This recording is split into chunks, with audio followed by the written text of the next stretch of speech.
He just wasn't that hungry. Not yet.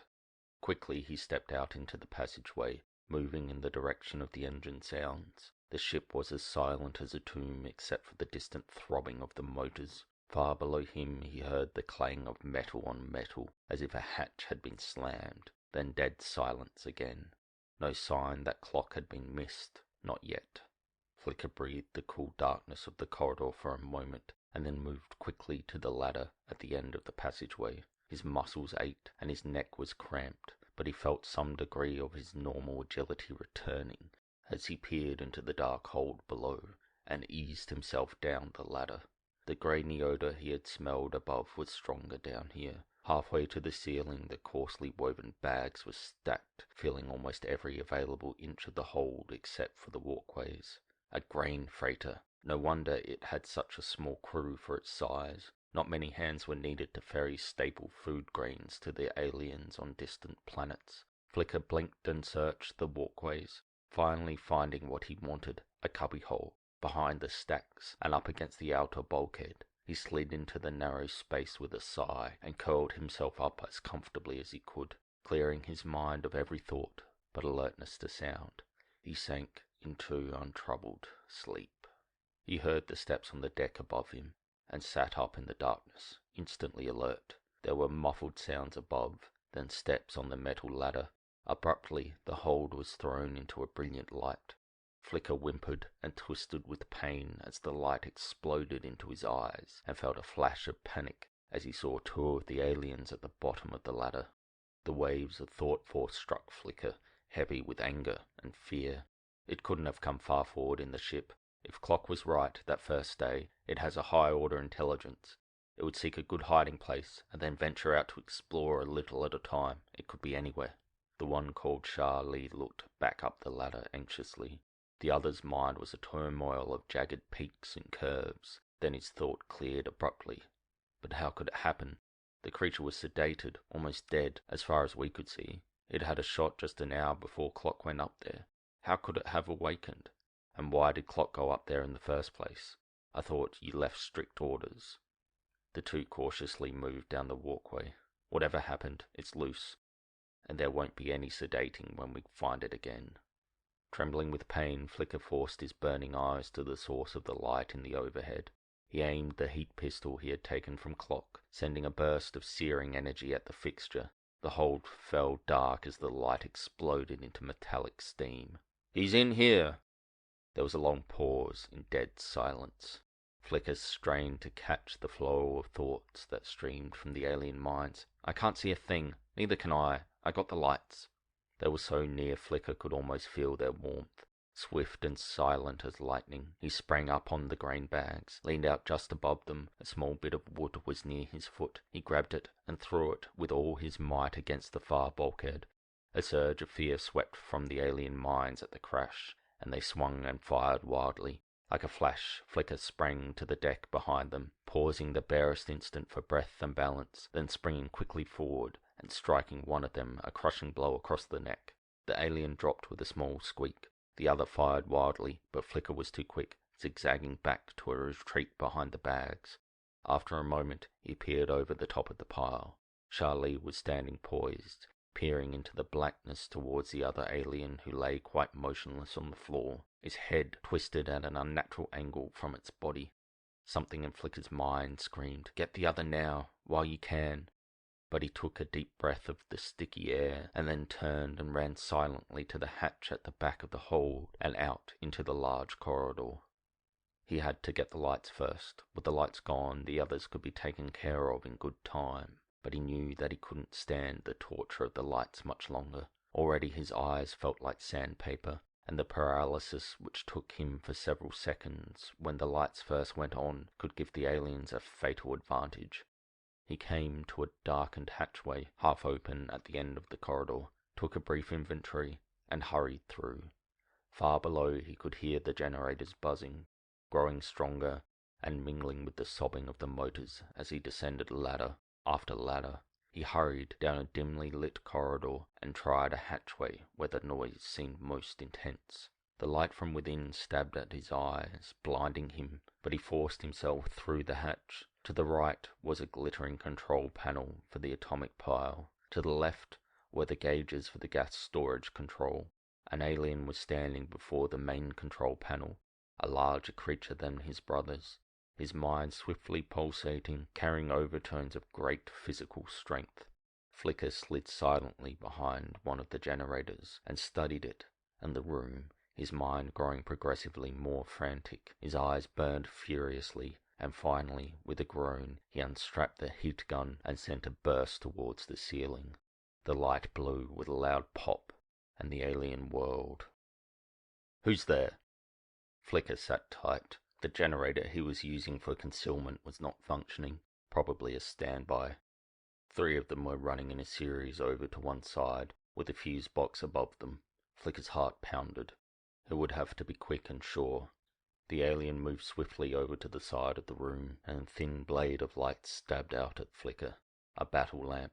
The suddenness of its appearance startled him, stalled his movement just an instant too long. He saw the burst of red from the alien's weapon, and he screamed out as the scorching energy caught him in the side and doubled him over. In agony, he jumped aside and sprang suddenly up onto a catwalk. The alien swung the lamp around below, searching for him, tense, gun poised. In a burst of speed, Flicker moved along the catwalk towards the alien and crouched on the edge directly over him, panting, gagging at the smell of the creature mingled with the odor of his own burned flesh. He felt cold rage creep into his mind. Recklessness. The age-old instinct of his people to claw and scratch and kill. Suddenly he sprang down past the alien, striking him a light tap on the shoulder as he went by, spinning the creature around like a dervish. The battle lamp went crashing to the deck. The heat gun flew off to one side, struck a bulkhead, and spluttered twice as it shorted out. Flicker spun on the alien, catching him a crippling blow across the chest. Fear broke strong from the alien's mind as he toppled to the floor. Flicker was upon him in an instant, like an animal, ripping, tearing, crushing. The exhilaration roared through his mind like a narcotic, and he lifted the twitching body by the neck, half dragging it over to the generators. Carefully he placed one of the alien's paws on one of the generator leads, the other on the other. The terrific voltage sputtered, and the alien gave 2 jerks and crackled into a steaming, reeking cinder, while the generator turned cherry red, melted, and fused. Flicker blasted the fuse box with his pistol, fusing it into a glob of molten metal and plastic, then turned the pistol on the auxiliary generators. The smell of ozone rose strongly in the air, and the generators were beyond hope of repair. Flicker rose and stretched easily, his heart pounding. His side throbbed painfully, but he felt an incongruent flush of satisfaction and well-being. Now there would be no more lights, no more painful, burning agony in his eyes. Now he could take his time, even enjoy himself. He sprang up onto the catwalk again, located a concealed corner, and sank down to sleep. The 5 of them were gathered in the control room of the ship. Open paneling of plexiglass at the end of the room looked out at the infinity of black, starlit space. Far below, the engines throbbed, thrusting the ship onward and onward. The aliens moved restlessly, fear and desperation clinging about them like a cloak. In the darkness of the rear of the control room, high above them on an acceleration cot, crouched Flicker, hunger gnawing at his stomach. He peered down at the flimsy little creatures, studying their features closely for the first time. Charlie stood with his back to the instrument panel, facing the others, who sat or lounged on the short table-like seats before him. A pair of battle lamps sat on the instrument panel, trained on the 2 hatchways leading into the control room, and each of the aliens carried a heat pistol in his paw. They looked so weak, so frightened, so utterly helpless, standing there, that it seemed almost impossible for Flicker to believe that these were the creatures who were threatening his people, who were responsible for the draining and pillaging of planets that Flicker had seen. These were the ones, deadly for all their apparent helplessness. Flicker blinked, leaning closer and closing his eyes, soaking in and separating each thought pattern that reached him from the group. So what are we going to do about it? Charlie's thought came through sharply. We might be able to manage without the lights, but he got the generators, so that took our radio out too. We got only one message home, and that was brief, not even enough for them to get a fix on us. They know approximately where we are, but they'd never find us in a million years. We can't hope for help from them. We're stuck. Another one shifted uneasily. He's out to get us all, and without light we can't find him. We don't even dare go looking for him. It looks as if he can see in the dark. Let's consider what we're really up against, said Charlie. As you say, he can see in the dark, and we've got darkness here. That's point number one. Number two, he's quiet as a mouse and fast as the wind. When he got Tomei in the grain storage vault, he came and went so fast I didn't even know what had happened before he was gone. Number three, he's acquainted with spaceships, and with the lights gone, he's more at home on this ship than we are.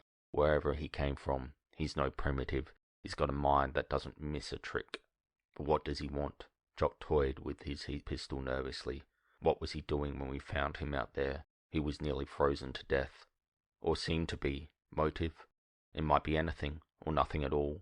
Maybe he's just hateful. The point is, there's one thing he can't do, unless he's really got some technology, and that may be our way out.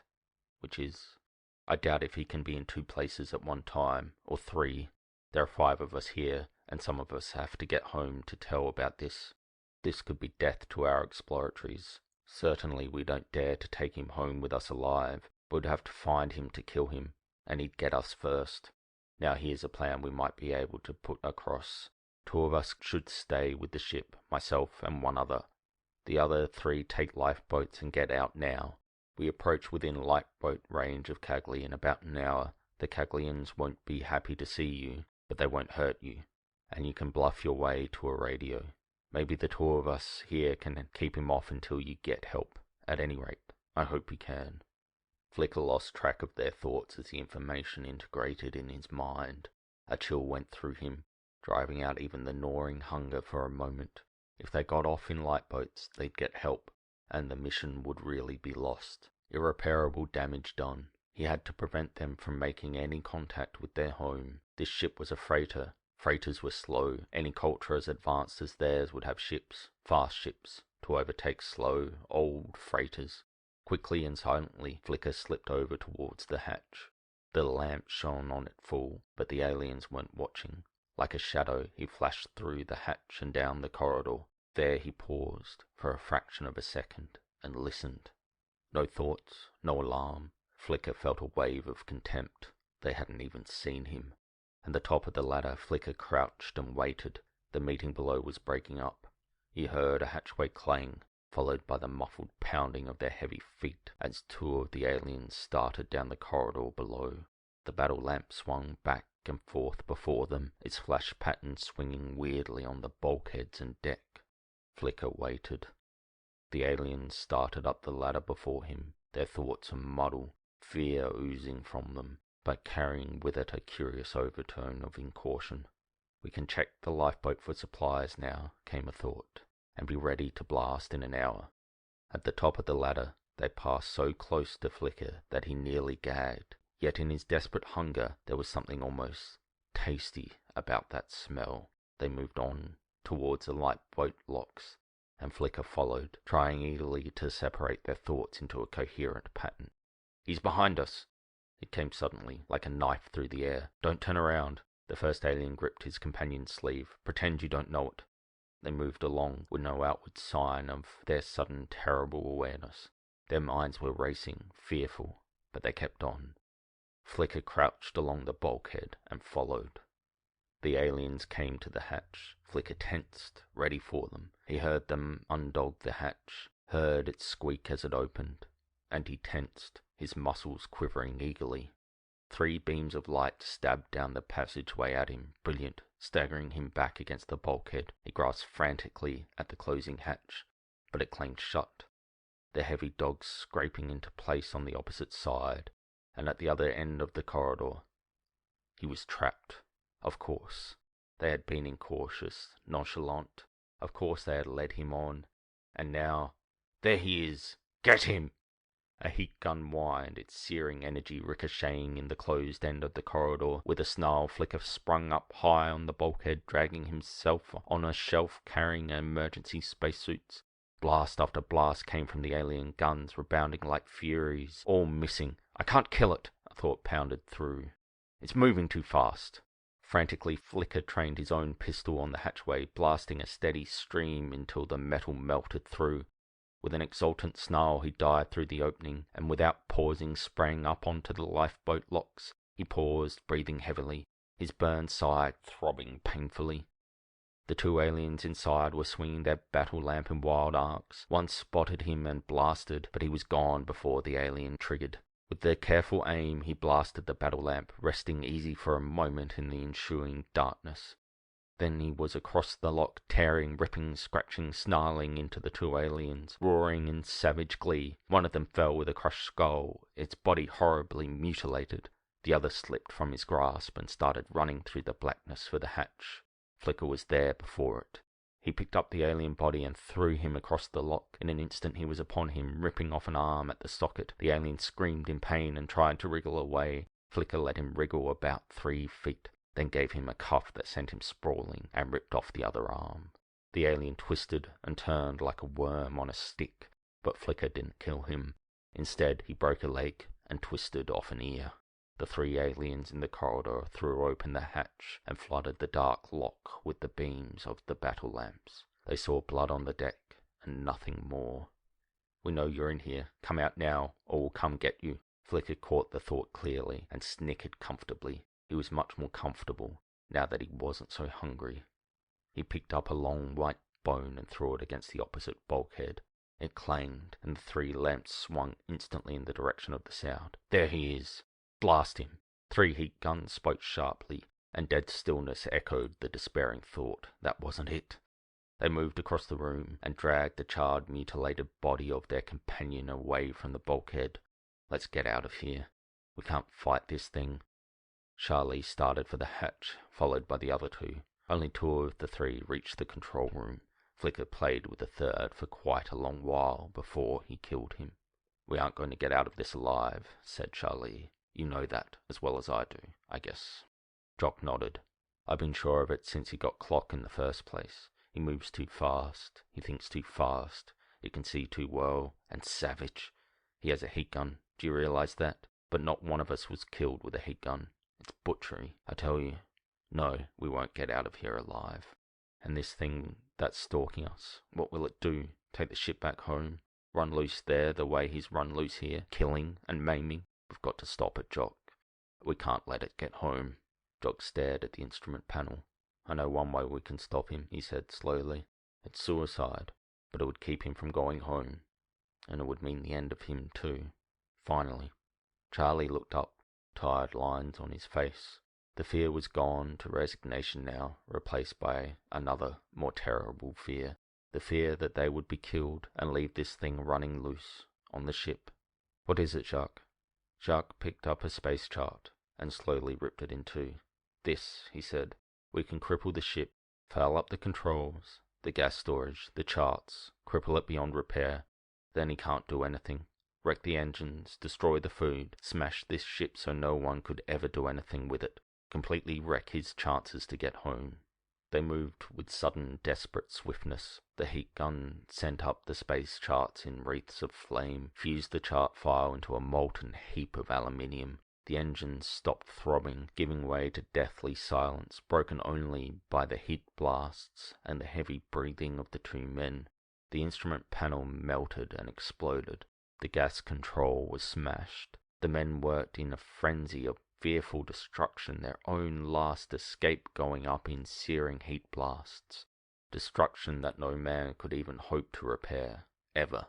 And back in the corner, behind the acceleration cots, Flicker purred and purred. Easy, satisfied contentment filled him for the first time in days. He snickered as the alien creatures went on their path of self-destruction. Everything would be all right now, and his leaders would be pleased at how it turned out. He could bring back first-hand information about these creatures, vital, invaluable information. The contact could be made another time, and then he could go back to his family. They'd really enjoy hearing him tell about that alien squirming and screeching with both arms ripped off, and have a long, comfortable rest. The helpless, simple fools. They could kill him so easily. If they only knew just a breath of hydrogen to combine with his high oxygen metabolism to explode him like a bomb. But they were destroying everything they could in a mad, frenzied attempt to stall the spaceship, to keep him out here in space to perish with them.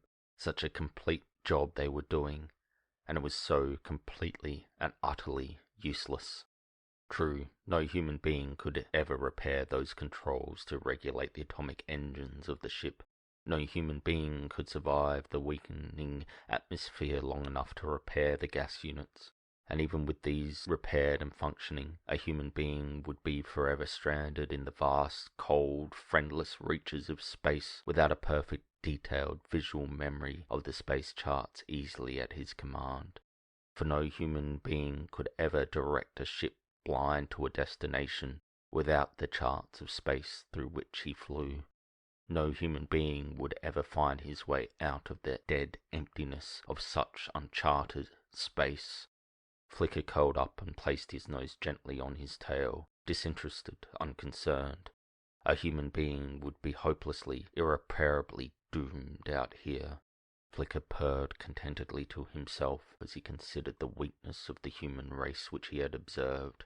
From their view, he was completely stranded. But a cat can always find its way home. End of Peacemaker by Alan E. Nourse. Recording by Glenn Carruthers, Ghana Country.